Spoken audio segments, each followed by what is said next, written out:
हे 3 मॉड्यूल आहेत आपल्याला. पहिल्या मॉड्यूलमध्ये आपल्याला साधारणतः गर्भिणी मातेचा आहार, स्तनदा मातेचा आहार, किशोरवयीन आहार आणि नंतर वृद्ध व्यक्तींचा आहार, म्हणजे ह्या सगळ्या आहार कन्सेप्ट आहेत ऍक्च्युली आपल्याला. तर आपल्याला आधी माहित होतं की आपण फक्त शिकलो की बेसिक कार्बोहायड्रेट म्हणजे काय, की म्हणजे नंतर स्निग्ध पदार्थ म्हणजे काय, प्रोटीन्स म्हणजे काय, विटॅमिन्स किंवा मिनरल्स आणि नंतर मिनरल्स, ह्या सगळ्यांच्या आपल्या डेली लाईफ मध्ये आपल्याला काय प्रत्येकाचा फायदा आहे आणि आपण किती त्याची नॉर्मल गरज आहे हे पाहिलं. पण आता काही ठराविक गोष्टी अशा आहेत की ज्याच्यामध्ये ही गरज आपली वाढते. मग आता ती गर्भिणी अवस्थेमध्ये वाढते, स्तनदा माता अवस्थेमध्ये वाढते, त्याच्यानंतर आपल्या ऍडोलसंट पिरियड मध्ये मुलांच्या मध्ये ही अवस्था वाढते. त्यानंतर लहान मुलांच्या मध्ये किशोर वय म्हणजे जो आहार असतो किंवा विनिंग पिरियड म्हणतो आपण, की 6 महिने आपण ब्रेस्ट फीड करतो आणि 6 महिन्यानंतर त्याला आपण वरचं वरचं दूध द्यायला लागतो, त्याला विनिंग पिरियड म्हणतो. तर तो कसा असावा, किंवा ते आपण थोडक्यात आता काय, आपण हे अप्लाइड बेस कडे चाललो, की आपण जे काही शिकलो, जे काही आपण म्हणजे बाबा प्रोटीन्स मधून आपल्याला 1 ग्रॅम प्रोटीन मधून 4 किलो कॅलरीज मिळतात, 1 ग्रॅम कार्बोहायड्रेट मधून आपल्याला 4 किलो कॅलरीज मिळतात, तसं फॅट्स मधून मात्र आपल्याला 9 किलो कॅलरीज मिळतात. तर असं हे सगळं आपण पाहिलं.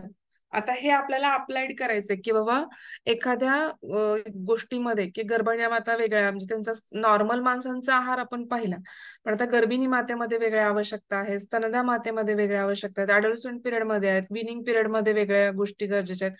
कारण त्यावेळेस त्यात दात नसतात बाळाला आणि आपल्याला ते सगळं लिक्विड फॉर्म मध्ये द्यावं लागतं. मग ते सुरुवात कशी करायची किंवा ह्या सगळ्या गोष्टी आपण आता इथे पाहणार आहोत. तर मागच्या वेळेस मी, माझा अंदाज आहे, गर्भिणी मातेचा आहार आपण पाहिला होता. तर त्याच्या 3 ट्रायमेस्टर मध्ये आपण डिवायडेशन केलं होतं, की फर्स्ट ट्रायमेस्टर असतो तो पहिल्या 3 महिन्याचा असतो, सेकंड ट्रायमेस्टर असतो तो आपल्याला काय असतो, तो नंतरचा 4 ते 6 महिन्याचा असतो, आणि नंतर 7 ते 9 महिन्याचा जो असतो तो हा थर्ड ट्रायमेस्टर असतो. आपण असं डिव्हिजन का केलं, तर फर्स्ट ट्रायमेस्टर मध्ये साधारणतः अजून बाळाची वाढ इंद्रिय तयार व्हायला लागलेली असतात, आणि ह्यावेळेसच्या होणाऱ्या गोष्टी वेगळ्या, म्हणजे प्रातःकाळी वमन होतं, उलसमळतं, उलटी होती, फोडणीचा वास सहन होत नाही, काही पोटात राहत नाही, असं बऱ्याच, म्हणजे 100मधल्या साधारणतः कमीत कमी 30-40 बायकांना तरी हा त्रास होतो. बाकीच्यांना नुसतं उचमळतं, काही जणांना उलटी, काही काहींना इतके उलटे होतात की पार डिहायड्रेशन होतं. तर आपण ह्याच्यामध्ये बघितलं होतं, की मी तुम्हाला सांगितलं होतं की फॉलिक ऍसिड हे आपल्याला सगळ्यांना, जेव्हा आपण प्रेग्नन्सी कन्सिव्ह करणार असं ठरवतो, तेव्हा आपल्याला फॉलिक ऍसिडची आवश्यकता असते. तर ती फॉलिक ऍसिडची आवश्यकता म्हणजे आपण जर प्रेग्नन्सी कन्सिव्ह करणार, तर त्याच्यातील 2 महिन्यापासूनच आपण फॉलिक ऍसिड चालू, का फॉलिक ऍसिड चालू करायला सांगतो, कारण न्यूरोलॉजिकल डेव्हलपमेंट, म्हणजे जे नर्वची डेव्हलपमेंट आहे, किंवा आपली ब्रेन, आपल्या स्पाईन, आपल्या सगळ्या न्यूरल प्लेक्सेस, तर ह्याच्यामध्ये काय होतं की डिफॉर्मिटी होत नाही.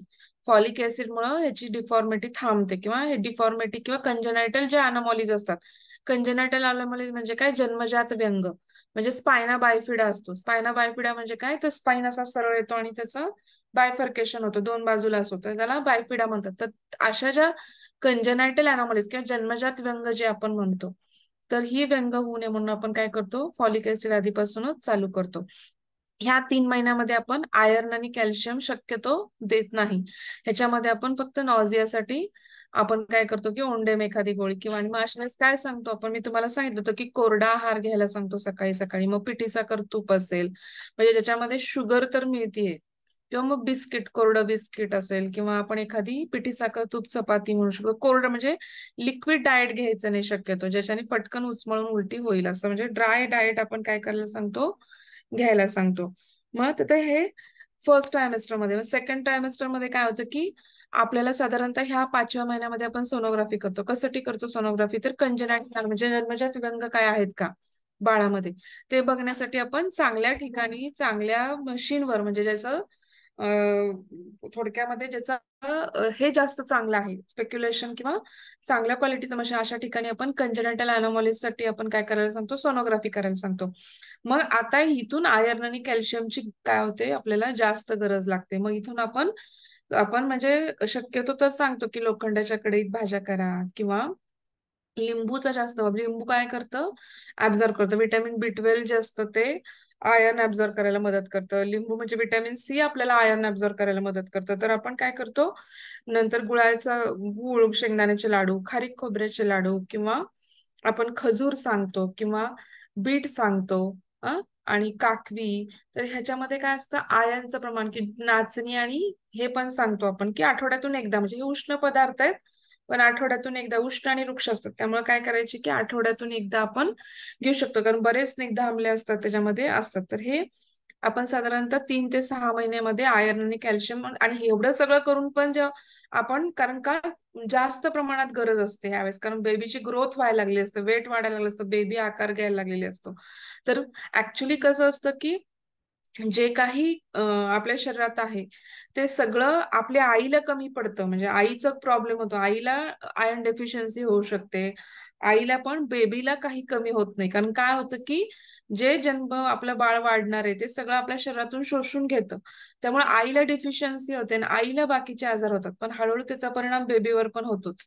म्हणून शक्यतो आपण काय करतो, ह्या काळामध्ये आयर्न आणि कॅल्शियम सप्लिमेंटरी आपण घ्यायला सांगतो. ह्याच काळात आपण धनुर्वाताचं एक साधारणतः पहिलं इंजेक्शन 6व्या किंवा 7व्या महिन्यामध्ये पण आपण टीटीचं इंजेक्शन देतो, कारण का पुढे जाऊन समजा इन केस डिलेव्हरीच्या वेळेस किंवा आपलं सिझरियन समजा करायचं म्हणलं, काय म्हणलं तर टिटॅनसचा डोस देणं, कारण आपण खूप लहानपणी घेतलेला असतो टीटीचा डोस, मग त्याची मेमरी कमी झालेली असते व्हॅक्सिनची, मग टिटॅनस होऊ नये म्हणून. तर आपण काय करतो, की हा डोस पण मदरला द्यायला सांगतो.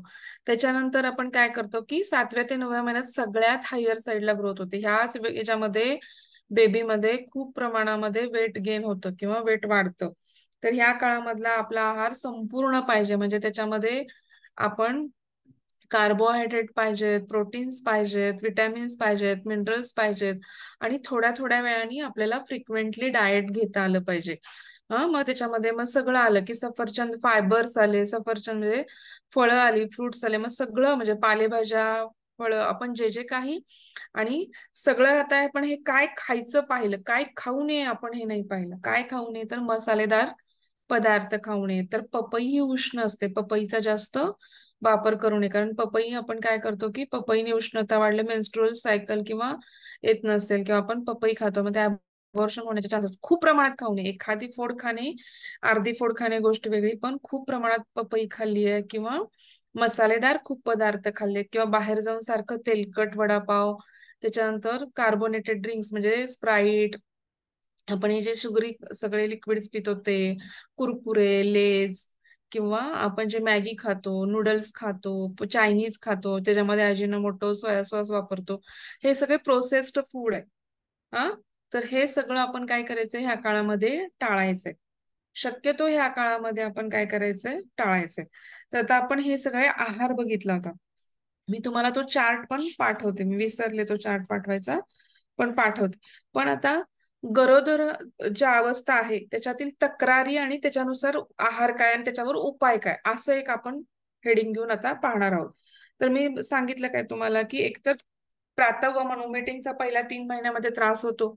दुसरं म्हणजे उचमळतं किंवा काही काहींना उलटीच होते डायरेक्ट. दुसरं काय होतं, कॉन्स्टिपेशन होतं, कारण का 6व्या 7व्या महिन्यामध्ये जेव्हा आपलं पोट वाढतं खूप, त्याच्यावरती काय होतं, की आपली हेच असं असतं, की युटरस मध्ये असतं, पुढं ब्लॅडर असतं, आणि मागं काय असतं, रेक्टमचा मागचा भाग असतो, म्हणजे असं एकत्र येतं, की हा रेक्टमचा मागचा भाग आणि इथून पुढे ऍनस असतं, म्हणजे मोठ्या आतड्याच्या शेवटच्या भागाला रेक्टम म्हणतात. आणि त्याच्या पुढे काय असतं, की युटेरस असतं, म्हणजे आपलं युटेरस म्हणजे काय, आपली गर्भाशयाची पिशवी. आणि त्याच्या पुढच्या भागाला काय असतं, की ब्लॅडर असतं. ब्लॅडर म्हणजे काय असतं, आपल्याला युरिनला लागणारं जे स्टोअर करतं युरिन, जे किडनी मधनं युरेटर मधनं जी युरिन येते ती ब्लॅडर मध्ये स्टोअर होते, आणि ती साधारणतः 450 झाली की आपल्याला युरिनची इच्छा होते, आणि मग आपण ती युरेथ्रा मार्गा, का आपण काही कंटिन्युअस जात नाही, तर थोडं ती साठवून ठेवली जाते आणि ठराविक वेळाने आपण युरिनेशन होतं. तर काय काय होतं, युटरस जसा जसा आकार वाढत जातो तसा तसा त्याचा दाब कुठे येणार आहे, पुढे ब्लॅडर वरती पण येणार आहे आणि पाठीमागे रेक्टस वरती पण आहे. मग त्यामुळे सारखी संडासला म्हणजे लागू शकते, किंवा काही काहींना कॉन्स्टिपेशन होतं. कॉन्स्टिपेशन म्हणजे काय, की पूर्ण प्रेस झाल्यामुळे काय होतं, रेक्टम स्टूल बाहेर पडत नाही आणि आपल्याला कॉन्स्टिपेटेड झाल्यासारखं वाटतं, किंवा आपल्याला बद्धकोष्ठतेचा त्रास होतो. त्याच्यानंतर पाणी कमी पिलं जातं, किंवा हे या सगळ्या गोष्टींमुळे काय होतं, कॉन्स्टिपेशनचा त्रास. तिसरी गोष्ट मी तुम्हाला काय म्हटलं, की बेबी सगळं जे काय आहे ते मदरकडनं ओढून घेतं. जर तुम्ही आयनच्या गोळ्या खाल्ल्या नाहीत, जर तुम्ही आहार व्यवस्थित ठेवला नाही, तर काय होतं, रक्तक्षय सगळ्यात महत्वाचं, म्हणजे भारतातल्या जवळजवळ 95% बायकांना हा रक्तक्षयाचा, अनिमियाचा त्रास हा ऑलरेडी असतोच. आणि गर्भिणी अवस्थामध्ये सगळ्यात जास्त दिसून येतो. म्हणजे चांगल्या हायर क्लास बायकांमध्ये पण हा गोष्ट आपल्याला दिसून येते. त्याच्यानंतर गर्भावस्थेतली विषरक्तता म्हणजे काय, टॉक्झेमिया. तर हा प्रकार पण आपल्याला दिसून येतो. आणि सगर्भास्मार म्हणजे डिलिव्हरीच्या वेळेस काय होतं की इक्लाम्शिया म्हणतो आपण त्याला, इंग्लिशमध्ये काय म्हणतो, इक्लाम्शिया. सगर्भापस्मार म्हणजे ज्यावेळेस डिलिव्हरीची वेळ येते तेव्हा काय काय काय काय मदर्सला हायपरटेन्शन होतं, म्हणजे रक्तदाब वाढतो आणि मदरलाच कन्व्हल्जन यायला लागतं, ती इक्लॅम्शियामध्ये जाते. आणि मग ह्यासाठी आपल्याला तिला इक्लॅम्शियामध्ये जाऊ नये. प्री इक्लॅम्शियाचे जे साईन्स आहेत आपल्याला, झटका येण्याच्या, सगर्भास्माराच्या आधीचे जे आपल्याला साईन्स आहेत ते दिसायला लागले की आपण तिला गोळ्या चालू करतो, थोडं डाएट मध्ये चेंज करतो. तर हे सगळं करून, कारण काय अशा वेळेस जर फिट झालं तर बेबी आउट होण्याची आणि प्री मॅच्युअर डिलिव्हरी होण्याची, म्हणजे 9 महिने कंप्लीट न होता प्री मॅच्युअर डिलिव्हरी होण्याची शक्यता जास्त असते. आणि गरोदरपणातला तर सध्याचा अजून एक महत्वाचा आजार म्हणजे गरोदरपणातला मधुमेह किंवा डायबिटीस. अशा वेळेस आपण काय थोडंसं डाएट मध्ये चेंजेस केले पाहिजेत ते बघा. आता मॉर्निंग सिकनेस किंवा प्रातःवमन, इंग्लिशमध्ये त्याला आपण काय म्हणतो, मॉर्निंग सिकनेस. तर ह्याच्यामध्ये काय होतं की काही म्हणजे बऱ्याच बायकांना काय त्रास होतो, तर सकाळचं मळमळणे किंवा उलटी यासारख्या काय असतात आपल्याला तक्रारी दिसून येतात. मग अशा वेळेस काय करायचं? हम्म तर हे का होतं असं, तर आपल्या शरीरामध्ये बऱ्यापैकी काय होतात की हार्मोनल चेंजेस होतात किंवा जीवरासायनिक, मराठीमध्ये आपण त्याला काय म्हणू शकतो, जीवरासायनिक बदल होतात.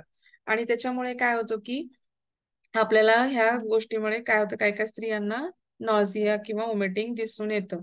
तर यावेळेस आपल्याला काय केलं पाहिजे, तर काळजी काय घेतली पाहिजे, काय आहारात बदल केला पाहिजे. मी मगाशी सांगितलं तुम्हाला की जीवनसत्व क म्हणजे काय असतं, जीवनसत्व क म्हणजे विटॅमिन सीचं, म्हणजे सीचं प्रमाण काय वाढवायचं आपल्याला, वाढवायचंय. मग त्यासाठी काय केलं पाहिजे, विटॅमिन सी कशा कशातनं मिळतं आपल्याला, लिंबू मधून मिळतं. त्याच्यानंतर कशामधून मिळतं विटॅमिन सी, हम्म त्याच्यानंतर आपल्याला आवळ्यामधून विटॅमिन सी मिळतं, पेरू मधून विटॅमिन सी मिळतं. तर थोडस ह्या प्रमाणात आपण त्याचं हे करायचं. किंवा मग आपले हलके हलके पदार्थ म्हणजे आपण काय करू शकतो थोडक्यात, की जे पचनाला हलके आहेत, सहज आहेत, सुलभ आहेत. मग आता तुम्ही त्याच्यामध्ये राजगिरा माहितीये तुम्हाला, राजगिरा आपण मिळतो आणि तो फुलवतो आपण नंतर गॅसवरती, किंवा फुललेला राजगिरा पण मिळतो. तो दुधामध्ये घालून, तो एकदम हलका असतो पचनाला. त्याच्यानंतर चिरमुरे किंवा मुरमुरे जे आपण म्हणतो, नंतर साठेसाळीच्या लाह्या मिळतात, किंवा आपण ज्वारीच्या पण आता लाह्या मिळतात सध्या, नाचणीच्या लाह्या मिळतात. तर हे जे हलके हलके पदार्थ आहेत ते आपण सकाळी घेऊ शकतो. त्याच्यानंतर आपण सॅलेड, काकडी टोमॅटोचं प्रमाण वाढवू शकतो. नंतर संत्री, मोसंबी ह्याच्यामध्ये पण विटॅमिन सी प्रमाणात काय असतं, जे जे आंबट फळ आहेत साधारणतः आंबट गोड चवीची पदार्थ, त्या सगळ्यामध्ये काय असतं, विटॅमिन सी असतं. नंतर खजूर, कोरडे खजूर गोड असतात आणि ड्राय असतात, ते खजूर पण तुम्ही सकाळी घेऊ शकता. किंवा बदाम, भिजवलेले 2 बदाम. नंतर काय करायचं, रात्री 2 बदाम किंवा 2-3 बदाम, 2-3 अक्रोड, 2-3 काळे मनुके, हे काय करायचे, आपल्याला संध्याकाळी भिजवायचे. आणि सकाळी काय करायचंय की ते भिजवलं म्हणजे का, तर त्याच्यावरचं जे साल आहे बदामाच्या वरचं, ते बऱ्यापैकी काही गोष्टी ऍब्सॉर्ब करायला किंवा शरीरामध्ये हे करायला हॅम्पर करतं. तर ते कोटिंग काढून टाकलं की बदाम सोपाय पचायला किंवा सहज सोपे जातात. म्हणून आपण काय करायचं, हे करू शकतो. त्याच्यानंतर आपण कडधान्यांना मोड आणू शकतो. आणि कोरडी कडधान्य म्हणजे काय करायचं की कडधान्यांना मोड आणायचे, थोडेसे वाफवायचे, ते त्याला रस्सा नाही ठेवायचा जास्त. मग त्याच्यामध्ये थोडासा कांदा, थोडासा टोमॅटो, थोडीशी काकडी आणि थोडस आपण फरसाण, किंवा आपल्याला अगदी चवीसाठी थोडस हे करू शकतो आपण. तर हे सगळं आहे ना, आपण करून काय करू शकतो, ते सकाळी सकाळी आपण खाऊ शकतो. मग मी अगदी तुम्हाला अगदी सहज सोपा उपाय अजून काय करू शकता, तर दूध आणि पिठी, तू कुठल्या पण पांढऱ्या गोष्टी खाल्ल्या, तर बालाजी तांबे जे आयुर्वेदाचार्य ते काय म्हणतात की पांढऱ्या गोष्टी सकाळी सकाळी तुम्ही खाल्ल्या गरोदर बहिणी, दूध, ऍक्च्युली दूध आता लिक्विड आहे, तर तुम्हाला वमन होत असेल तर घेता येत नाही, म्हणून पिठी साखर तूप, तर त्याच्याने बाळाचा रंग काय होतो, उजळतो. जेवढं काही दूध, तूप, लोणी, दही, ताक ही सगळी पांढरे पदार्थ आहेत. एकच मिनिट होल्ड ऑन करा, एक 5 मिनिटांनी करते, लेक्चर चालू आहे. दूध, तूप आणि जे काय आहे आपलं, हं तर त्याच्याने ते बाळाचं रंग सुधारायला खूप मदत करतं. तर मग मी तुम्हाला सांगितलं की इथं कोरडा आहार म्हणजे मग बिस्किट घेऊ शकता तुम्ही, अगदीच तुम्हाला शक्य नाहीये, तुम्ही दुसरीकडे गेले आहात, तर अशा वेळेस काय करू शकता की टोस्ट जो असतो ब्रेडचा, ब्राऊन ब्रेड पण मिळतात आता, त्याचा टोस्ट असतो, त्याला लोणी लावून तुम्ही खाऊ शकता कोरडा. किंवा बिस्किट, ऍक्च्युली मैदा आपण अवॉइड करा म्हणतो, पण आता गव्हाचा ब्रेड किंवा मग त्याच्याबरोबर आपली चपाती जरी असली, आपली सकाळची गरम गरम चपाती, तर त्याला पिठी साखर तूप लावून तुम्ही खाऊ शकता. किंवा साधं कोरडं बिस्किट खाऊ शकता किंवा टोस्ट. म्हणजे अगदीच काहीच पचत नाहीये, अशा वेळेस काहीतरी पोटात जायला पाहिजे म्हणून आपण बिस्किट किंवा टोस्टचाही वापर करू शकतो. हम्म. आणि थोडक्यात इथं काळजी काय घ्यायची वमन होणाऱ्या बायकांनी, की तेलकट, पचायला जड पदार्थ, सकाळी सकाळी अंड किंवा मांसाहारी पदार्थ, नॉनव्हेज खाणाऱ्या बायकांनी नंतर दुपारनंतर तुम्ही नॉनव्हेज खाल्लं तर चालेल शक्यतो. पण शक्यतो सकाळी सकाळी जर उचमळत असेल तर अशा वेळेस हे काय करायचं, तेलकट किंवा पचनास जड असणारे पदार्थ आपण काय खायला, आणि खूप पटकन एका वेळेस खूप खायचं नाही, तर फ्रिक्वेंटली खायचं, थोड्या थोड्या वेळाने.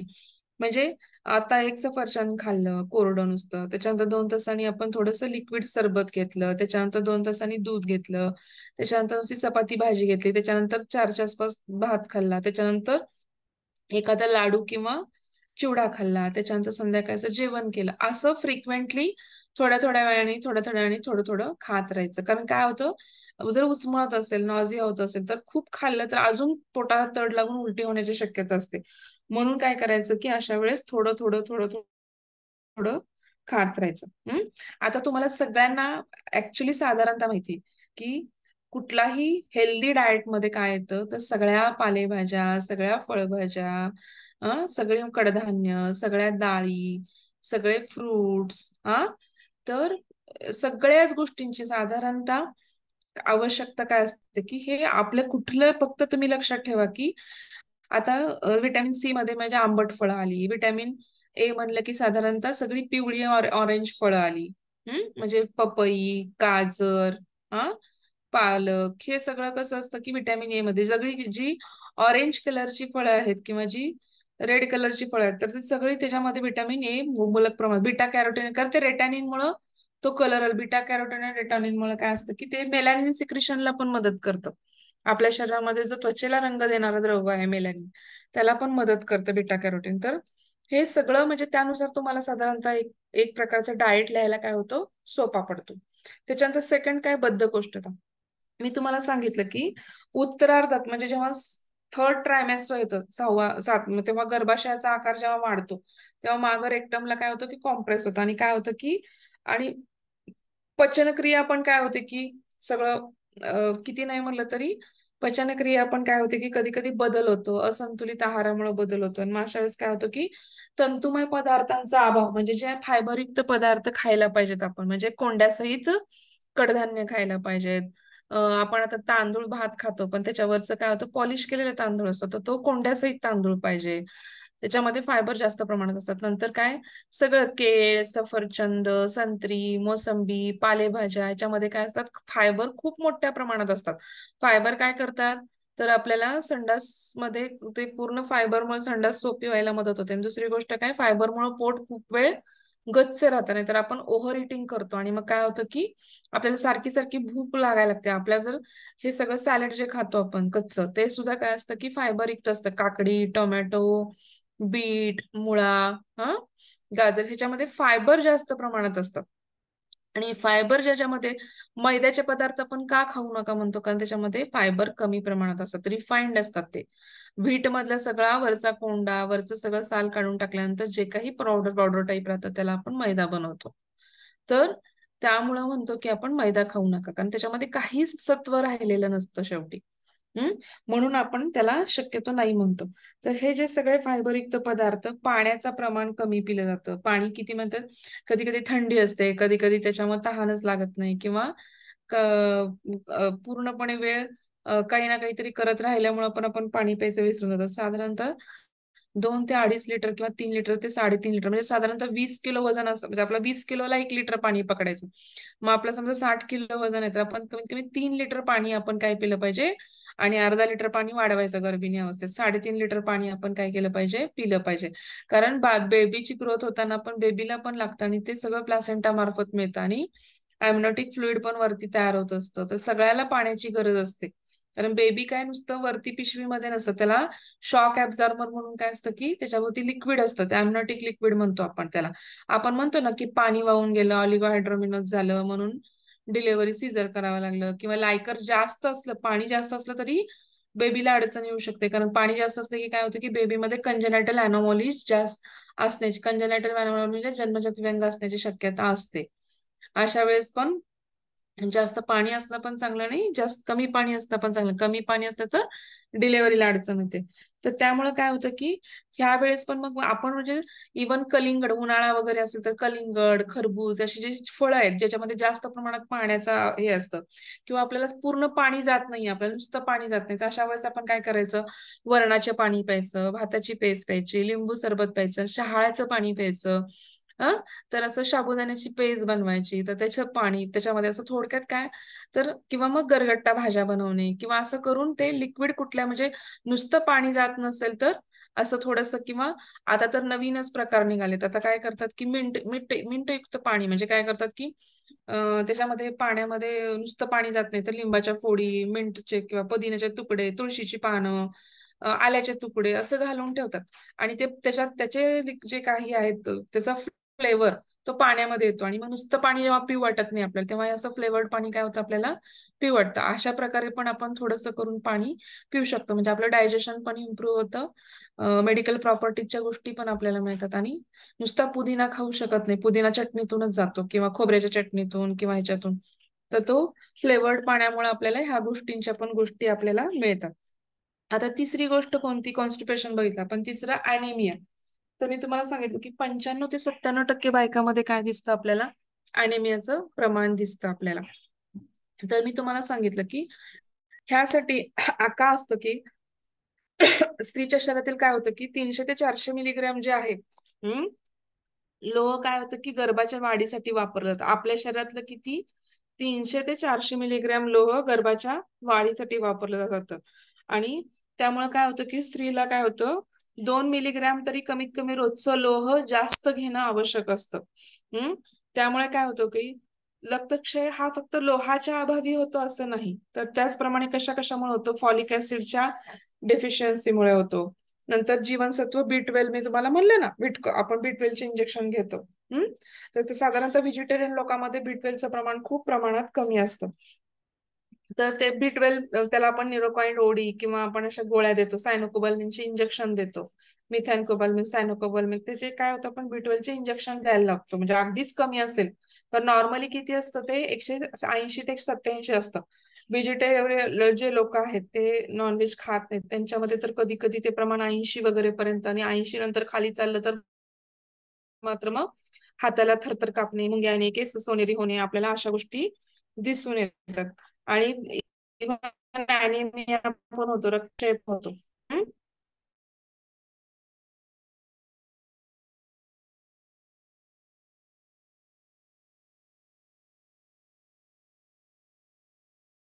नाही, भूक कमी लागायला लागते आपली, काय होते ऍपेटाईट काय होते, भूक काय होते आपली कमी होते.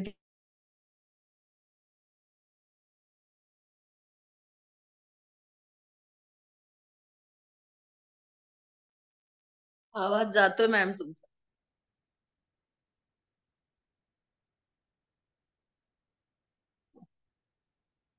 कनेक्टिव्हिटी लूज आहे तुमची. कुणाची? आमची, माझी. नाही मॅडम. हा हा. हो मॅडमचीच. सगळ्यांना आवाज येतो ना? हा. तर आपण काय पाहतो की त्याच्यामुळे काय होतं की थकवा येतो, उत्साह राहत नाही. मग जर आपल्यामध्ये खूपच प्रमाण कमी असेल तर मग नंतर प्रेग्नन्सीच्या वेळेस समजा आपल्याला काय होतं की कधी कधी प्रेग्नन्सीमध्ये नॉर्मल डिलिव्हरी असू दे नाही तर सीझर असू दे, रक्तस्राव हा काय स्त्रियांच्या मध्ये होतोच, कारण प्लासेंटा काढताना किंवा हे करताना आपल्यामध्ये ब्लिडिंग हे होतच राहतं. आणि तुमचं अजून जर ब्लिडिंग झालं, अजून HB कमी झालं, तर तुम्हाला थकवा येण्याची, अजून बाकीचे त्रास होण्याची, तुम्हाला ब्रेस्टफिडिंगला पण बेबीच्या दुधातून जे काही आपल्याला विटॅमिन्स किंवा मिनरल पाहिजेत, लोह पाहिजे, तर ते येणारच नाही. म्हणून आपण काय करतो की त्यावेळेस काय म्हणतो की बाबा आपण आयनची जी आपली म्हणजे जी आपल्याला जास्त प्रमाणात गरज आहे ती भाग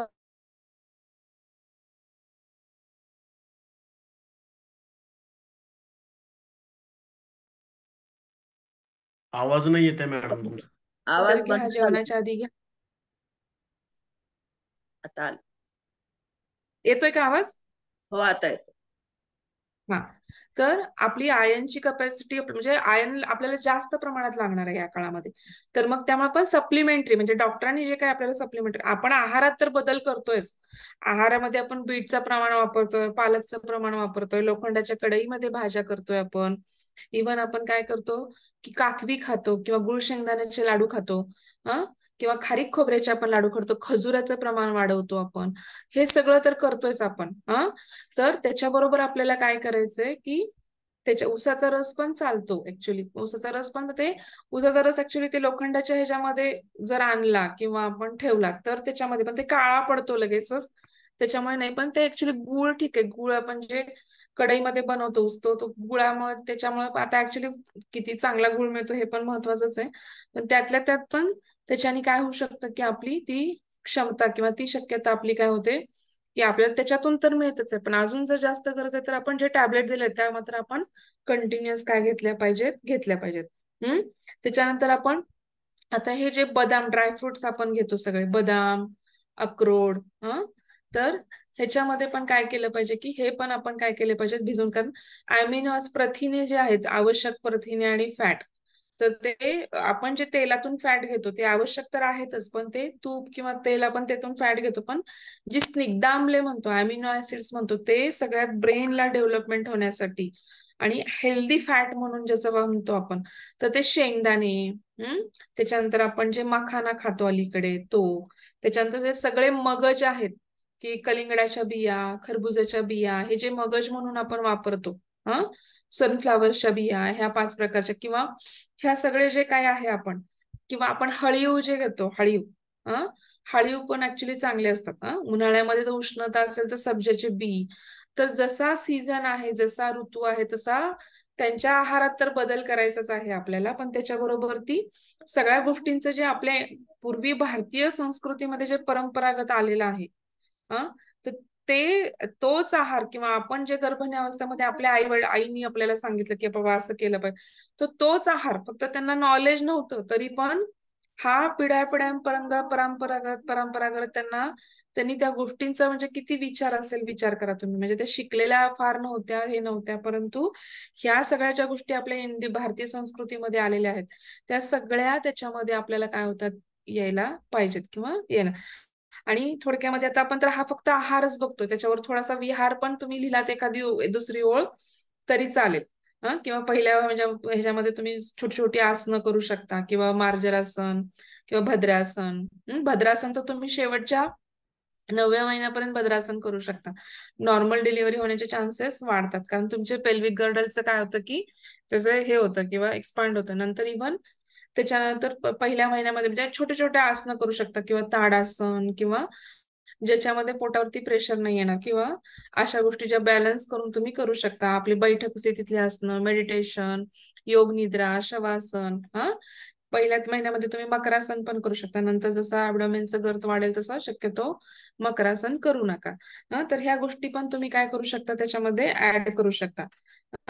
तर हे आपण आयनचं बघितलं. आता थर्ड आपण काय बघणार आहोत, तर विषरक्तता म्हणजे काय, तर थोडक्यामध्ये गर्भावस्थेमध्ये काय होतं, कधी कधी रिनल फेल्युअर म्हणतो आपण, किंवा रिनल फेल्युअर पण म्हणता येत, किंवा इन्फेक्शन होतं, युरिनरी ट्रॅक्ट इन्फेक्शन होतं बऱ्याच जणांना, जास्त रिकरंट UTI होतो, की किती नाही म्हणलं तरी ब्लॅडरवरती कंट्रोल राहत नाही प्रेशर आल्यामुळे, सारखं सारखं लघवीला जावं लागतं. कधी कधी लघवीचे आपण काय होतं की अशा वेळेस आपल्याला आपले WBC काउंट तर वाढतो प्रतिकार शक्ती वाढवण्यासाठी, पण कधी कधी काय कायना प्रतिकार शक्तीच कमी पडते, आणि रिकरंट काय होतं, UTI म्हणजे लघवीच्या मध्ये काय होतं की इन्फेक्शन होतं, आणि त्याच्यामुळे काय होतं की लघवी कमी होणे, लघवीच्या जागे आग होणे, किंवा वारंवार लग्नी होणे, अशी गोष्टी काय होतात, दिसून येतात. त्याच्यानंतर काय होतं की टॉक्झेमियामध्ये काय होतं की खूप प्रमाणात काय होते, पायावरती सूज येते लघवी नीट न झाल्यामुळं, वजन वाढतं, डोकं दुखायला लागतं, गरगर व्हायला लागते. त्याच्यानंतर मग मूत्रपिंडातून काय होतात की अल्ब्युमिन्स म्हणजे हे प्रोटीन असतं, आपण अल्ब्युमिन आणि ग्लोब्युलिन काय असतात, हे प्रोटीन असतात. तर हे आपलं काय करतात, ते अल्ब्युमिन आणि ग्लोब्युलिन जर बाहेर पडायला लागले आपल्या लघवीतनं, तर त्याच्यामुळे काय होतं की ते चांगलं नसतं शरीराला. तर त्याच्यामुळे काय होतं की आपण मग ते बायका इक्लाम्शियामध्ये जाण्याची शक्यता असते, किंवा टॉक्झिमिया होण्याची त्यांना शक्यता होते. कधी कधी फिट्स पण येऊ शकतात त्याच्यामुळे. म्हणून ह्या गोष्टीचं काय करायला पाहिजे की आपण लक्ष देऊन आपण ह्या गोष्टी किंवा जे जे काही डॉक्टरांनी आपल्याला त्या त्या महिन्यामध्ये टेस्ट सांगितलेत, पहिल्या महिन्यामध्ये, दुसऱ्या महिन्यामध्ये, तर सोनोग्राफी तर सांगतातच आपल्याला, पण त्याच्याबरोबर ती आपल्याला रक्ताची बेसिक टेस्ट सीबीसी म्हणतो आपण त्याला, त्याच्यानंतर HbSAg, HIV, त्याच्यानंतर काय सांगतात आपल्याला आयन बघायला, म्हणजे आयन तर काय सीबीसी मध्ये कळतच आपल्याला, परंतु त्याच्यानंतर आपल्याला इतर काही गोष्टी असतील किंवा इतर काही प्रॉब्लेम असतील तर त्याच्यानुसार समजा कोणाला हायपोथायरॉइडिझम असतं, कुणाला हायपरथायरॉइडिझम असतं, कुणाला डायबिटीस असतं, मग शुगर चेक करायला सांगतात कुणाला. म्हणजे जसा पेशंट आहे जसा आहे तसं बघून आपण काय काय करू शकतो. बीपी प्रत्येक महिन्यामध्ये प्रत्येक व्हिजिटला चेक केलं जातं, वेट चेक केलं जातं. साधारणतः 10 ते 12 किलो वेट, 12 किलो वेट आपलं काय होतं डिलिव्हरीमध्ये वाढतं, त्याच्यापेक्षा जास्त शक्यतो वाढवून देऊ नका असं आपल्याला सांगितलेलं असतं. तर त्यामुळे काय करायचं की अशा वेळेस काय करायचं की कमीत कमी 1800 ग्रॅम म्हणजे आहार आपल्याला मिळायला पाहिजे. हा आहार हलका पाहिजे, सकस पाहिजे, पौष्टिक पाहिजे. मीठ जर बीपी वाढत असेल, लघवीला त्रास होत असेल तर मिठाचं प्रमाण कमी केलं पाहिजे, खूप मीठ नाही खाल्लं पाहिजे. किंवा लघवी चेक केली पाहिजे. जे काही अँटीबायोटिक्स आपल्याला दिलेले आहेत किंवा जे काही औषधं आपल्याला प्रोव्हाइड केली आहेत ती आपण काय केली पाहिजेत वेळच्या वेळी घेतली पाहिजे. व्हिटॅमिन क चं प्रमाण किंवा सीचं प्रमाण आपलं वाढवलं पाहिजे, जे इम्युनिटीसाठी, प्रतिकार शक्तीसाठी मदत करतं. तर या सगळ्या गोष्टी आपण काय केल्या पाहिजे टॉक्झिमियामध्ये लक्षात ठेवल्या पाहिजेत. आता चौथं म्हणजे इक्लाम्शिया. इक्लाम्शिया म्हणजे काय की सगर्भ अपस्मार म्हणतात. म्हणजे ह्याच्या वेळेस काय होतं की आपलं काय होतं की एका हजारामध्ये एखाद्या स्त्रीला हा साधारणतः त्रास होतो.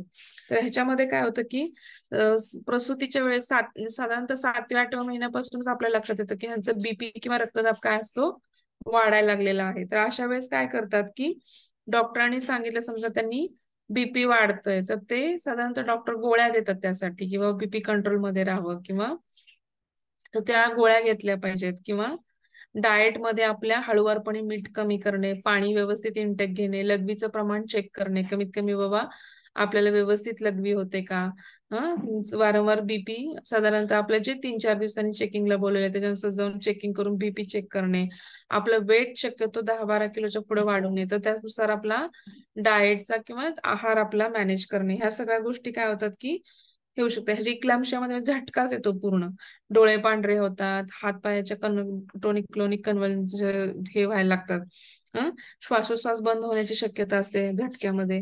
तर अशा वेळेस हे सगळं लक्ष घेऊन आपल्याला काय केलं पाहिजे, दात खिळी बसू शकते, नाकातोंडातून हे होऊ शकतं. तर अशा वेळेस आपल्याला थोडस आधीपासून कॉशियस राहून डिलेव्हरी होतोपर्यंत की चांगल्या हॉस्पिटलमध्ये किंवा हॉस्पिटल पासून आपण काय डिस्टन्स आपल्याला लक्ष दिलं पाहिजे. कंटिन्युअस जे काही व्हिजिट सांगितल्यात त्या केल्या पाहिजेत आणि त्याबरोबर आपलं डाएट पण आपल्याला व्यवस्थित कंट्रोल केलं पाहिजे.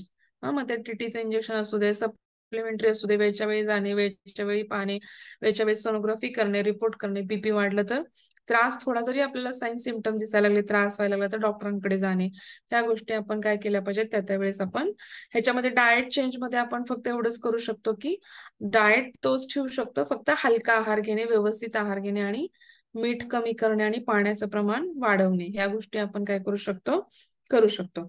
त्याच्यानंतर काय करू शकतो, गरोदरपणातला मधुमेह. आता गरोदरपणातला मधुमेह म्हणजे काय असतो, तर काही वेळा काय होतं की आपल्या जे खूप हार्मोनल चेंजेस होतात, आपण जेव्हा आपण हे होतो ना शरीरामध्ये, तर आपल्या खूप बदल होतात. कारण आपल्या स्तनाची वाढ व्हायला लागते, रिट्रॅक्टेड निपल असेल तर आपण पहा म्हणून सांगतो या काळामध्ये, नाहीतर बेबी आउट झाल्यानंतर आपल्याला त्रास होऊ शकतो. त्यानंतर आपलं काय होतं की इतके दिवस आपलं काय होत असतं की पाळीमध्ये इस्ट्रोजन ड्रॉप होऊन प्रोजेस्टेरॉन वाढत असतं, तर ते हळूहळू तर ह्या सगळ्या गोष्टी काय होतात, हार्मोनचे चेंजेस होतात. त्याच्यामुळे काय होतं की आपल्याला काही जणांना इन्शुलिनची आवश्यकता लागते, त्यांना काय होतं की डायबिटीस व्हायला लागतो, किंवा त्यामुळे मग त्यांना इन्शुलिनची शक्यता 3 पट वाढते काही काही बायकांची, मग ते पण 100मध्ये एखादी बाई असू शकते. किंवा काही काहींना ऑलरेडी कंजनायटल आहे डायबिटीस, म्हणजे त्यांना घरातूनच चालत आलेला आणि त्या प्रेग्नंट आहेत. अशा वेळेस त्यांचं काय करतं, इन्शुलिनची समजा आता त्या 10 युनिट इन्शुलिन घेत असतील तर ते तिप्पट लागतं साधारणतः गर्भिणी मातेमध्ये, किंवा त्याच्या वेळेस त्याची गरज जास्त प्रमाणात वाढते. त्या समजा इतर वेळेस 10 युनिट घेत असतील तर त्यांना ते 30 युनिट घ्यायला लागतं नंतर जेव्हा त्या प्रेग्नंट होतात. तर मग त्याच्यानुसार डॉक्टरांकडे जाऊन त्याचं प्रमाण ऍडजस्ट करणे, शुगर कंटिन्यू चेक करणे, नंतर लघवीतून प्रोटीन जात नाहीत ना पाणी, सारखी सारखी लघवी जावी लागत नाही ना, कारण डायबिटीसमध्ये प्रमेहामध्ये आपल्या सगळ्यात काय तर लघवीला वारंवार जावं लागणे, सूज येणे किंवा सारखं काहीतरी मूत्रसंस्थेचा संसर्ग होणे किंवा म्हणजे सारखं सारखं इन्फेक्शन होणे, ह्या गोष्टी आपल्याला जाणवून येतात किंवा पायावर सूज येणे. तर हे सगळं आपण लक्ष ठेवलं पाहिजे की बाबा डॉक्टरांकडे जाऊन त्यांनी काय चेकअप सांगितलं ते तर केलंच पाहिजे. आणि आपलं वजन 12 किलोपेक्षा जास्त वाढू न देणे, हा सगळ्यात महत्वाचा. डायबिटीस मध्ये सगळ्यात जास्त काळजी त्याच्यामध्ये घ्यावी लागते, कारण त्याच्यामध्ये काय होतं की त्यांचं लवकरात लवकर वेट गेन होत राहतं. तर अशा वेळेस त्यांनी काय केलं पाहिजे की मग ग्लायसेमिक इंडेक्स हाय असलेलं डाएट घ्यायचं. ग्लायसेमिक इंडेक्स हाय असलेलं डाएट म्हणजे काय, तर आपल्याला जे डायबिटीस मध्ये वर्ज्य सांगितलंय ते तर पाळायचं. परंतु काही जण काय करतात, मग ते बिना साखरेचे लाडू म्हणून मग ते सॅक्रिन वापरतात. तर ते सॅक्रिन तर काय अजिबात वापरायचं नाही या काळामध्ये, वर्ज्य आहे पूर्णप्रमाणे. तर ते सॅक्रिन पूर्ण वर्ज्य करायचं. मग तुम्ही थोडंसं गुळ वापरा त्याच्याऐवजी, पण सॅक्रिन पूर्ण बंद. नंतर ते ऍसिनमल पोटॅशियम म्हणून पण गोड येतं सॅक्रिन सारखं, ते पण पूर्ण बंद करायचं. असल्या गोष्टी काय करायच्या, अजिबात वापरायच्या नाहीत. मग गोडी येण्यासाठी नॉर्मल जे खडी साखर वापरा तुम्ही, थोडीफार गोड, मग ते पण अति गोड नाही करायचं. मग खजूर वापरू शकता तुम्ही किंवा खारीक वापरू शकता, जे काही नॅचरल गोड आहे. ऊसाचा रस तुम्ही वापरू शकता, पण तो पण प्रमाणात. तर अशा गोष्टी थोड्याशा गोड करून वापरून किंवा गुळ वापरू शकता. तर ह्या गोष्टी वापरायच्या थोड्याशा. मग आपण काय करायचं की त्याच्यानुसार म्हणजे डायबिटीसच्या लोकांना जो आपण आहार सांगतो तोच आहार सांगायचा साधारणतः. परंतु हे जे काही प्रोसेस्ड फूड आहे किंवा आपण साखर जी खातो कंटिन्युअस, म्हणजे अगदी लाडू मध्ये पण साखर टाकतो, तर ती साखर न टाकता मग खडी साखरेचा वापर करणे, खजूरचा वापर करणे, गुळाचा वापर करणे, असं करून आपण काय केलं पाहिजे की त्याचं प्रमाण काय केलं पाहिजे, कमी केलं पाहिजे. त्याच्यानंतर मी तुम्हाला मागच्या वेळेस एक चार्ट पाठवतो म्हणले होते की पूर्ण डाएट, साधारणतः एक बेसिक डाएट चार्ट देते म्हणलं होतं मी तुम्हाला, तुम्ही पाठवून देते तुम्हाला पुढच्या वेळेस. आता आपण पुढचा पॉइंट पाहू की स्तनदा मातेचा किंवा स्तनदा स्त्रीचा आहार काय पाहिजे.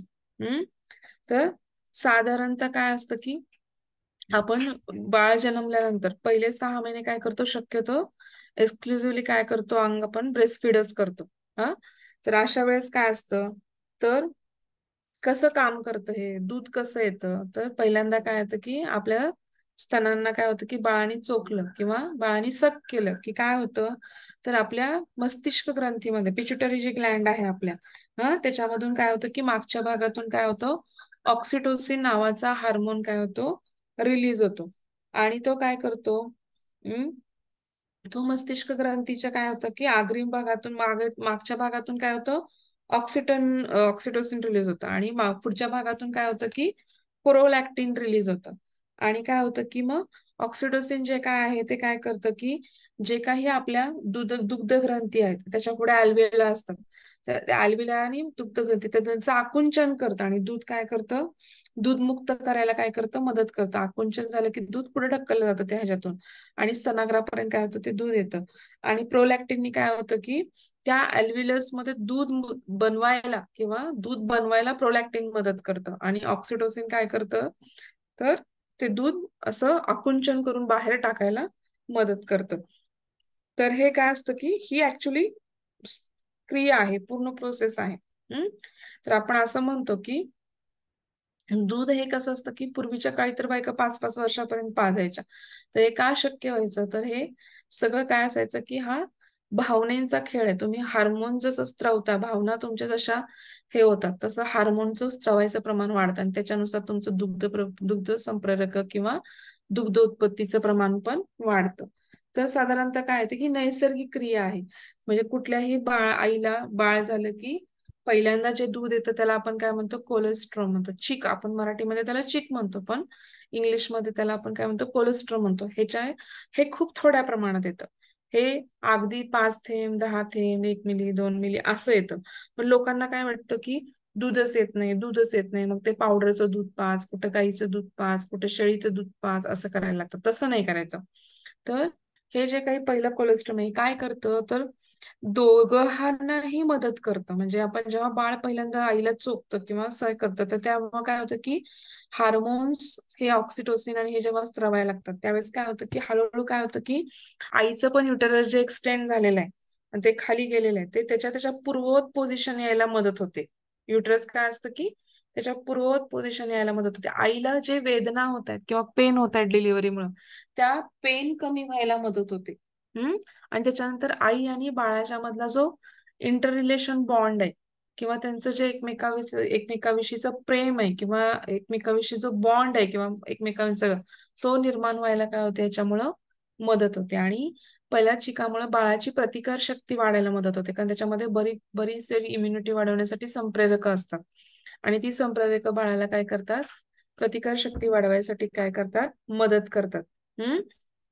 त्याच्यामुळे आपण म्हणजे, आणि ही नॅचरल प्रक्रिया आहे. म्हणजे जे बायका डिलिव्हरी होतात त्या बायकांना प्रत्येकांना आपोआपच पाना फुटतो, पाझर फुटतो, त्यातून दूध निर्मिती होते बाळाने चोखलं की. अजून तुम्हाला इव्हन म्हणजे बऱ्याच जणांना जाणवतं की बाबा बाळ चोकायला लागलं की आपोआपच आपल्या ब्रेस्टमध्ये कॉन्ट्रॅक्शन्स, ब्रेस्टचा आकार वाढतो, ब्रेस्टमध्ये कॉन्ट्रॅक्शन व्हायला लागतात, दूध ह्याची बनवायची शक्ती वाढल्यामुळे दुधाचं ब्रेस्टचं किंवा. म्हणून फक्त एवढं सांगितलेलं असतं की रिट्रॅक्टेड निपल जे आहेत किंवा बाबा जे आत ओढलेले निपल आहेत, ते फक्त बेबी यायच्या आधी पहिल्या 3 महिन्यामध्ये डॉक्टरांनी बघितलं पाहिजे किंवा घरातल्या आईंनी बघितलं पाहिजे, आजींनी बघितलं. रिट्रॅक्टेड निपल असतील तर ते हाताने ओढायला किंवा सिरिंज देतात, एक प्रकारची 20 ml ची सिरिंज असते, तिला एके बाजूने कट करतात आणि त्या ह्याच्याने ते बोन्स निपल्स किंवा आपल्याला काय करतात, ओढायला मदत करतात. कारण ते बेबीला पकडायला सोपं. रिट्रॅक्टेड असेल तर त्याला काय होतं, परत निपल शिल्ड लावावं लागतं परत. मग बेबी किरकिर करतं, चिडचिड करतं आणि मग ते आईला पण अवघड जातं आणि बाळाला पण अवघड जातं. मग ह्या गोष्टी आपण आधीपासूनच बघायला पाहिजेत. आणि साधारणतः काय म्हणलं जातं की शारीरिक आणि मानसिक वाढ काय स्तनपानामुळे बाळाची चांगली होते. शक्यतो अंगावरच दूध काय असतं की महत्वाचं असतं. तुम्ही विचार करा की जेव्हा आपण वरच्या गोष्टी चालू करतो, तेव्हा त्याला वाटी आला, चमचा आल्या, त्या वस्तू आल्या, संसर्ग होण्याचे प्रमाण काय असतं, जास्त असतं. आणि ते कधीही अवेलेबल नाही होऊ शकत. तसं आईचं दूध कसं आहे, आई आणि बाळ दोघं एकत्र असले की ते कुठंही, कधीही, कसंही अवेलेबल होऊ शकतं. संसर्ग होण्याची शक्यता कमी होते आणि बाळाला पहिले 6 महिने पचायला सोपं आणि सहज आणि सुलभ असं असतं.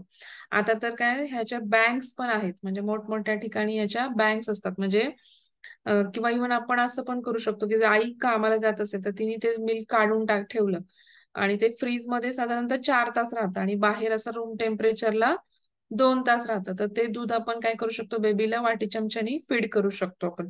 शक्यतो बॉटलनी फीड करू नये. बॉटलनी फीड कसं असतं की निपल्स, आपण ब्रेस्टमधून दूध घेताना काय होतं, आपल्याला सक करावं लागतं आणि बॉटलमधून दूध करताना आपल्याला जिभेला ते दाबावं लागतं दूध बंद व्हावं म्हणून. तर ते बेबी कन्फ्युज होतं की ओढायचंय का बंद करायचंय म्हणून. आणि दुसरं, बॉटल कितीही क्लीन ठेवायच्या मला तरी बॉटल क्लीन राहत नाहीत. बॉटलच्या ह्याच्यामुळं कधी कधी ते दूध तसंच राहतं बॉटल तोंडामध्ये आणि बेबीला दात उगवायला, दात इरप्शनला, टीथ इरप्शनला, माउथ हायजीनला, सगळ्याला, इव्हन रेस्पिरेटरी इन्फेक्शनचं प्रमाण जास्त वाढतं बॉटलने दूध पाजल्याने. त्यामुळे आपण शक्यतो ह्या बॉटल कंपन्या मार्केटमध्ये आल्या, त्या बॉटल विकायला लागल्या, ते त्यांचं ब्रँड आहे. पण शक्यतो आपण सांगतो वाटी चमचा किंवा गोकर्ण मिळतो, आपण देवाला अभिषेकाला वापरतो, तो त्या गोकर्णाने दूध पाजू शकतो. म्हणजे जर आई कामाला जात असेल तर शक्यतो 6 महिने सगळ्यांना लीव मिळते. काही काहींना 3 महिन्याची लीव मिळते. पण 3 महिन्यानंतर जर जाणार असेल तर ती ती काय करू शकते, तिच्या वेळामध्ये ते साधारणतः बघून विचार करून ते मिल्क ती काय करू शकते, फ्रीज मध्ये प्रिझर्व करू शकते.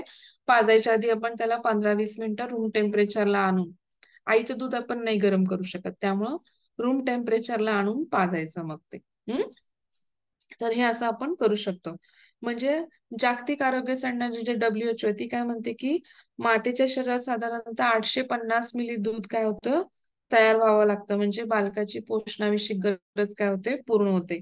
भारतीय स्त्रींचं साधारणतः किती होतं, 600 ml दूध तयार होतं भारतीय स्त्रियांमध्ये. पण WHO काय म्हणतं, ते 850 ml पाहिजे ऍक्च्युली. आता समतोल आहाराच्या अभावी कधी कधी काय होतं की मातेच्यातून दूध निर्मिती कमी प्रमाणात होते. कधी कधी त्यामुळे काय होतं, नवजात अर्भकाचं काय होतं, पोषण नीट होऊ शकत नाही. साधारणतः पहिल्या 3 महिन्यामध्ये बाळाचं वजन 1-1 किलोनी वाढतं. त्याच्यानंतर मात्र तेवढं ग्रॉसली वाढत नाही. म्हणून पहिले 3 महिने बेबीला बॅकलॉग किंवा वजनामध्ये मागं पडू द्यायचं नाही. तर ह्याच्यामध्ये त्यांनी काय सांगितलंय, म्हणून साधारणतः काय असतं की आपल्याकडचं बाळ समजा आपण 3 किलो गृहीत धरलं इंडियन याच्या प्रमाणात, तर त्याची काशी असते की त्याला साधारणतः आपल्याला काय करायचं, रोजचं 30 ते 40 ग्रॅम त्याचं वजन काय केलं पाहिजे, आपल्याला वाढवलं आलं पाहिजे. रोजच्या रोज कसं 30 ते 40 ग्रॅम वजन. आणि प्रति किलोला काय असतं की वजनाला आपलं काय होतं, 140 ग्रॅम आईच्या दुधाची आवश्यकता असते. म्हणजे 303 किलो जर दूध असेल तर आपल्याला साधारणतः ग्रॅम मध्ये दूध सांगितलं, एम एल मध्ये सांगितलेलं नाही. ग्रॅम आणि एम एल मध्ये फरक पडतो. तर 420 ग्रॅम दुधाची आईची आवश्यकता असते. साधारणतः 3 किलोचं बाळ पकडलं तर त्याला रोजची दुधाची किती आवश्यकता असते, 420 ग्रॅम. तर आईच्या 25 ग्रॅम दुधापासून आपल्याला किती कॅलरीज मिळतात, 20 कॅलरीज मिळतात. आईच्या 25 ग्रॅम दुधापासून आपल्याला किती कॅलरीज मिळतात, तर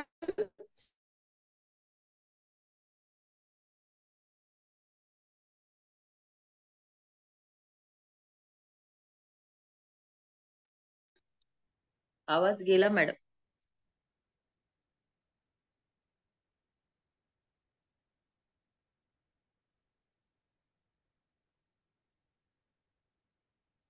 आवाज येतोय सगळ्यांना? हम्म मी तुम्हाला मगाशी दूध निर्मितीची क्रिया ती सांगितली, की कसं कसं तयार होतं.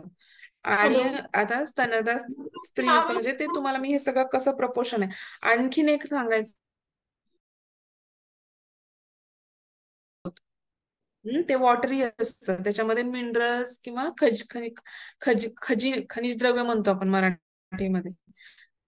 तर ते माझे इंटरनॅशनल जर अनस्टेबल का, तर ते मिनरल्स असतात आणि आपली तहान भागवतं बाळाच्या. नंतर जे येतं तो घट्ट फॅट सहित दूध असतं ते.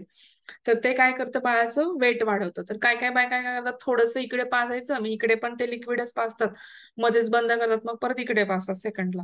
तर तसं केलं की काय होतं, नुसतं पाणीच पिलं जातं आणि बेबीचं वेटच गेन होत नाही, बाळ नुसतं लघवी करत राहतं. तर तसं नाही करायचं. तर एका ब्रेसला कंटिन्यू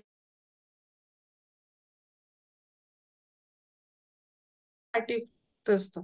तर ते काय करतं, बाळाचं वेट पण वाढवतं. हा आणि एकदा पूर्ण करून मग अजून भूक असेल तर मग दुसऱ्या बाजूला लावायचं. हा मग दुसऱ्या बाजूला संपलं की परत असं चेंज करत राहायचं, किंवा दोन्हीचं पाजून पण भूकला जास्त आहे, दोन्ही पाजा आणि परत 2 तासांनी मग परत चालू करा. असं करू शकता तुम्ही. तर आता आईच्या दुधावरती परिणाम करणारे कुठं कोणते, तर पहिला गोष्ट म्हणजे काय होतं की स्ट्रेस, तणाव. तुम्ही जर खूप ताण घेतला, तणाव घेतला, टेन्शन घेतलं, घरातली भांडणं असतील, बायकोची भांडणं असतील, किंवा तुम्हाला डिन असेल, तुमचं NICU आहे, काचेत आहे, ठेवलं गेलं, त्याला थोडंसं काही अडचण आहे, कारण आपोआपच काय होतं, मेंदूवर ताण आला की हार्मोनल इम्बॅलन्स होतो, जो पिट्युटरी ग्रंथीवरती आपल्या पुढच्या भागातून जे ऑक्सिटोसिन आणि प्रोलॅक्टिन ते तर ते आपोआपच काय होतं, ते रिलीज होत नाहीत. आणि मग काय होतं की आपोआपच आपल्याला काय होते, दूध निर्मिती कमी होते. दुसरं गोष्ट, पोषण दर्जा. तुमचा जर समतोल आहार नाहीये, तुम्ही डाएट व्यवस्थित घेत नाहीये, व्यवस्थित खात नाही, समजा तुम्ही हॉस्पिटलमध्ये आहे, तुमचं तिथं घर नाहीये, अशा वेळेस काय होतं की प्रत्येक गोष्ट जशी पाहिजे तशी मिळणं अवघड होतं. पण त्यातल्या त्यात पण जेवढं मॅनेज करता येईल तेवढं आपण काय करायचंय, मॅनेज करायचंय. तिसरी गोष्ट, पहिलेट करीन म्हणजे जी पहिल्या वेळेस काय होतं की पहिल्या वेळेस मध्ये काय होतं की फॅटचं प्रमाण जास्त असतं, पण सेकंड आणि थर्ड डिलिव्हरीच्या वेळेस फॅटचं प्रमाण तिच्या आईच्यातलं काय होतं, आपोआपच कमी होतं. हे कधी पण लक्षात ठेवा की पहिल्या वेळेस जेव्हा आईचं दूध असतं ते पहिलेट मध्ये स्निग्ध पदार्थांचं प्रमाण काय असतं, जास्त असतं, पण सेकंड आणि थर्ड पहिलेट मध्ये त्या प्रमाणामध्ये ते थोड्या म्हणजे जर त्यांचं एकत्र दूध फॅटचं प्रमाण असतं, पण जर आपण त्यांचं हे केलं, कंपॅरिझन केलं, तर त्या मानाने कमी असतं. नंतर काय होतं की बाळाची मागणी. तर 2-2 तासांनी किंवा 3-3 तासांनी आपण फ्रिक्वेंटली बाळाला पाजलं तर काय होतं की आपोआपच दूध निर्मिती काय होते, एखादी गोष्ट आपण वापरतो तेव्हा त्याच्यामध्ये कसं तयार होतं, परत दूध दूध तयार व्हायला मदत होते. पण तुम्ही बाळाला दूधच पाजत नाही, दूध साठून राहतंय, तर काय होईल, आपोआपच दूध निर्मिती काय होते, कमी होते. त्यामुळे काय करायचं की 2-2 तासांनी आणि अल्टरनेट, समजा एकाच बाजूचं पित्याचं सेकंड टाइम लेफ्टला, मग लेफ्ट पित्याचं राईटला, हे पण आपण चेंज करता आपल्याला आलं पाहिजे. त्याच्यानंतर काय आहे की दुधातील जे कॅल्शियम, लोह, तांबे, फ्लोरीनचं जे मिनरलचं प्रमाण आहे ते सगळं आईच्या दुधावरती, आहारावरती अवलंबून असतं. आईचा आहार कसा आहे त्याच्यावर अवलंबून असतं. त्याच्यामुळे शक्यतो काय करायचं, आपल्याला आहार समतोल ठेवायचा आहे. म्हणजे आयोडीनयुक्त मीठ खायचंय, तांब्याच्या ह्याच्यातून पाणी प्यायचंय, कॅल्शियमच्या गोळ्या ज्या तुम्हाला दिल्या त्या घ्यायचं, किंवा पनीर, दूध, दही, ताक ह्या प्रमाणांचा वापर करायचा आहे. फ्लोरीनयुक्त प्राणी म्हणजे मग आपण त्यासाठी संत्री, मोसंबी पण वापरू शकतो. तर हे सगळ्या गोष्टी आपल्याला काय करायच्यात, लक्षात घ्यायच्यात. त्याच्यानंतर काय होतं की आईच्या पोषणाचा दर्जा अजून कशावर ठरतो, की लॅक्टोज आणि प्रथिनांचा पदार्थ आईच्या दुधामध्ये कसा आहे. तर हे साधारणतः दोनांचं प्रमाण स्थिर असतं दुधामध्ये, तर शक्यतो त्याच्यावरती पण दर्जा ठरतो. आणि अनुवंशिक पण असतं, हे जेनेटिक आहे. म्हणजे तुमच्या आई आजींचं कसं होतं, तर त्याच्यानुसार पण बऱ्याच दूध दूध उत्पादन क्षमता, आता तुम्ही बघता गायी किंवा म्हशी पण बघता, तर म्हणतो ही गाय जास्त दूध देते, ही गाय कमी दूध देते आमची. मग ते काय त्याचं काही म्हणजे दोन्ही आहार सेम घेतायत, दोन्ही सगळं करतायत, पण हे अनुवंशिक पण आहे, की जेनेटिक आहे, की बाबा तुमच्यामध्ये क्षमता कमी असू शकते, एखाद्यामध्ये जास्त असू शकते, असं पण असू शकतं. दूध उत्पादन क्षमता ही अनुवंशिकतेवरती पण डिपेंड असते. नंतर काय, शारीरिक हालचाल किती आहेत, तुमचे श्रम किती आहेत, आजारपण किती होत आहेत तुम्हाला, ह्या सगळ्या गोष्टींच्या वरती पण आईचं दुधाचं प्रमाण काय होतं, अवलंबून असतं. आणि अपुरे द्रव पदार्थ म्हणजे तुम्ही लिक्विड किती घेता. मी पण तुम्हाला सांगितलं की टीव्ही बघत पाजायचं नाही, कारण का तुम्ही जेव्हा टीव्ही बघत बघता तेव्हा तुमचं डिस्ट्रॅक्शन होतं. डिस्ट्रॅक्शन झालं की जे हार्मोनल संप्रेरक तुम्हाला प्रेमाने, म्हणजे बाळ चोखतंय, तुम्हाला जो पाना फुटला पाहिजे, की तुम्हाला तो पाना कशामुळे फुटतो, तर तुम्हाला आपापच ब्रेन मध्ये हार्मोन्सला पूर्ण लक्ष तिथं असेल तर ब्रेन त्याच्या आपल्या संवेदना जातात चोखल्याच्या, आणि मग आपापच ऑक्सिटोसिन आणि प्रोलॅक्टिन रिलीज होतं.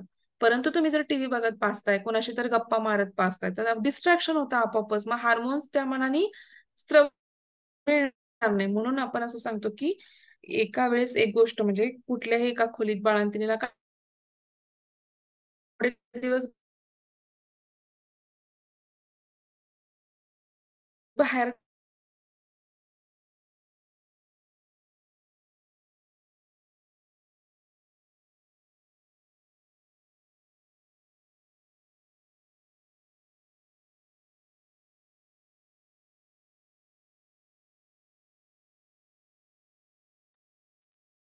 आवाज गेला मॅडम.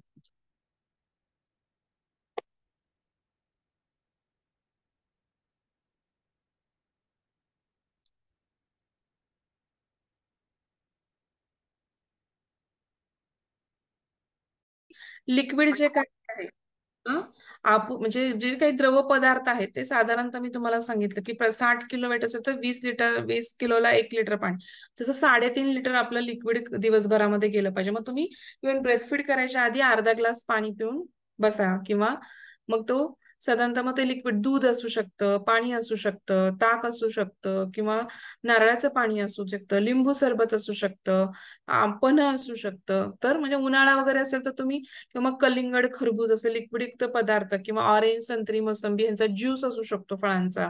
हा तर हे साधारणतः तुम्ही काय करू शकता, असं काहीतरी पिऊन मग तुम्ही बसू शकता ब्रेस्टफीडला. आता गरोदर अवस्थेच्या मानाने स्तनदा मातेच्या आहारामध्ये पण उष्मांक जास्त लागतात, अजून जास्त लागतात. तर इथं काय असतं की साधारणतः काय होतं की पहिल्या 6 महिन्यामध्ये काय असतं की आपल्याला दररोज 750 ml दूध बनवायचंय. त्याच्यानंतर काय होतं, 600 ml दूध निर्माण व्हायला लागतं. मग हे काय होतं की साधारणतः काय होतं की गरोदर अवस्थेमध्ये काय होतं, तर आपल्या चरबी जी असते, संग्रहित चरबी, त्याच्यापासून आपण काही गोष्टी मिळवतो. तसं पण मग काय होतं, तुम्ही जर स्निग्ध आम्ल व्यवस्थित प्रमाणात किंवा पदार्थ घेतले नाहीत तर काय होतं, मग त्याच्यातलं फॅट मधलं घेतलं जातं, फॅट युक्त द्रव्य मिळाले जातात बेबीला. तर तसं स्निग्ध आम्ल म्हणजे जी आवश्यक नत्राम्ल जी म्हणतो आपण प्रोटीन युक्त मध्ये, जी अमिनो ऍसिडची चेन असते, आपण जे ते जवळजवळ बघितलं की 16 अमिनो ऍसिडची चेन बघितले, 16 अमिनो ऍसिड्स बघितले, तर ते महत्वाचे, ते ब्रेन डेव्हलपमेंटला, ते आपल्या फिजिकल डेव्हलपमेंटला, आपल्या शरीराच्या हाडाची निर्मिती, सगळ्या बेबीच्या ग्रोथ व्हायला, सगळ्या गोष्टीला बघा, तुमचा एक जीव तुमच्यावर पूर्ण डिपेंडंट आहे.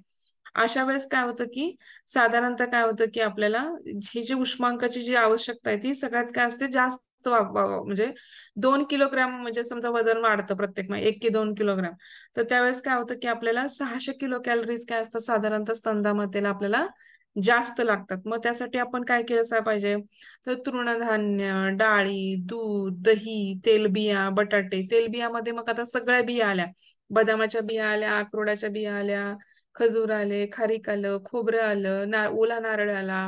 हम्म त्याच्यामध्ये सगळ्या प्रकारचे, ह्याच्यामध्ये काय होते, नॅचरल फॅटचे रिसोर्सेस, तीळ आले. तीळ जे आहेत, आपण काळे तीळ, पांढरे तीळ, आपण काय करतो लाडूमध्ये काय काय घालतो, मग ते खारीक असतं, खोबरं असतं, डिंक असतो. त्याच्यानंतर काय असतो, गुळ गुळ असतो. त्याच्यानंतर आता हे नवीन अजून एक जे पदार्थ आहेत बाबा आपल्याकडे काय असतात की डिंक फुलवतात आपला, डिंक फुलवून तो डिंक घालतातच. त्याच्यानंतर काय घालतात बाबा, ड्रायफ्रुट्स घालतात, बदाम, काजू, अक्रोड, बेदाणे.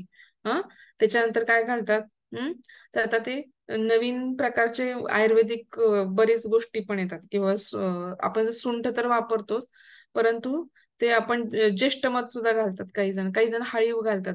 हळीव कसं तुपामध्ये भाजून, किंवा साधारणतः हे सगळं आपण काय करतो त्याच्यामध्ये भाजून भाजून. आता तर काही जण बाइंडिंग एजंट, आता खारीक खोबरं बाइंड होत नाही लवकर, तर उडदाची डाळ काय असते, सगळ्यात जास्त प्रमाणात आयुर्वेदामध्ये मांस वृद्धीसाठी उडदाची डाळ सांगतात. तर ते उडदाची डाळ भाजून काय केली जाते, त्याच्यामध्ये घातली जाते. मग ते बाइंडिंगचं काम, तुपात भाजायची उडदाची डाळ आणि ती त्याच्यामध्ये घालायची, मग ते प्रोटीन्स पण मिळतात त्यातून आपल्याला. म्हणजे असं काय केलं गेलं पाहिजे की ते पचायला हलकं, खायला सोपं, आणि त्याच्यातून कॅलरीज पण जास्त प्रमाणात. प्रोटीन बार जे तुम्ही आता खेळाडू वापरतात ते तसंच प्रोटीन बार असतो खारीक खोबऱ्याचा लाडू म्हणजे. डिंकाचं कडक कैडप असतात. डिंक जे असतो तो हाडांच्या वाढीसाठी खूप चांगला असतो. म्हणून डिंक जे आहे, तो डिंक काय करायचा, बारीक करायचा, तो तुपामध्ये फुलवायचा आणि त्यामध्ये पाणी टाकायचं आणि त्याच्यामध्ये थोडासा गूळ टाकायचा आणि ते असं सुपासारखं पितात. तर त्याच्याने काय होतं की आईच्या हाडांची तर वाढ चांगली, म्हणजे आईला पण त्रास होत नाही, कॅल्शियम ह्याचा नाही. तर त्याचप्रमाणे बेबीचे पण हाडं काय होतात, बळकट होतात. तर हळीव भिजून हळीवची खीर खाऊ शकता. आठवड्यातून एकदा नाचणी आणि बाजरी, त्याच्यातून पण आपल्याला काय होतं की सीझन कोणता आहे, थंडीचा सीझन असेल तर तुम्ही बाजरी खावा, उन्हाळ्याच्या सीझन मध्ये नाचणी. नाचणी आणि ह्याचं आंबील पण पिऊ शकता. ते ताकामध्ये भिजवतात पीठ आणि मग त्याचा आंबील बनवतात. ते पण उन्हाळ्यामध्ये पिऊ शकतात. तर अशा प्रकारे काय होतं की आपल्याला वेगवेगळ्या प्रकारे आपल्याला काय होतं, आपले उष्मांग काय करू शकतो, आपण वाढवू शकतो. किंवा बटाट्यामधून जास्त, रताळ्यामधून जास्त कार्बोहायड्रेट्स मिळतात, किंवा असं मध्ये फायबर्स पण मिळतात आणि त्याच्यामध्ये कार्बोहायड्रेट पण मिळतात आणि बाकीचे मिनरल्स पण मिळतात. केळ, आता सकाळी उठल्या उठल्या आपण केळ खाऊ शकतो. तर केळामध्ये पण जास्त एनर्जी असते किंवा कॅलरीज असतात. तर अशा प्रकारे आपण काय करू शकतो, आपली कॅलरीजची भूक किंवा कॅलरीज हे काय करू शकतो आपण, आणि फ्रिक्वेंटली खायचं. म्हणजे एका वेळेस जर तुम्हाला जात नाही तर मग 3 तासांनी, 2 तासांनी, मग तोच आहार काय करायचा की डिवाइड करायचा आपल्याला. मग आणि जेवणामध्ये एवढं लक्षात ठेवा की अर्धी वाटी डाळ, एक उसळ, एक कोशिंबीर, किंवा मग सॅलेड घ्या. कोशिंबीर नसेल तर नुसतं काकडी टोमॅटो सॅलेड घ्या. मग एखादी चटणी, छोटीशी तिळाची चटणी, जवसाची चटणी. तीळ आणि जवस का महत्वाचे, कारण त्यामध्ये फॅट असतं. जवसामध्ये सगळ्यात नॅचरल सोर्स आहे जवस, अमिनो ऍसिड्सचा.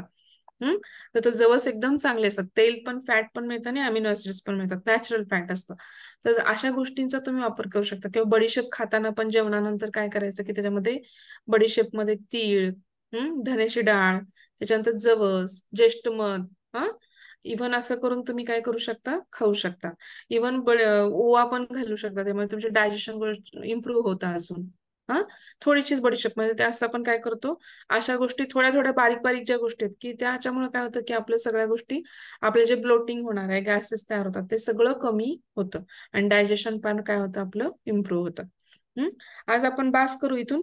आता हे आपण आज फक्त उष्मांक बघितले. पहिला पॉइंट, एनर्जी म्हणजे गरोदर मातेपेक्षा पण जास्त असते. 600 कॅलरीज कमीत कमी जास्त लागतात, कारण बेबीसाठी 600 ml ते 700 ml आपल्याला दूध उत्पन्न करावं लागतं. तर आता नंतर सेकंड पॉइंट, मग प्रथिने, कॅल्शियम किती गर्भिणी मातेपेक्षा जास्त लागतात ते सांगेल.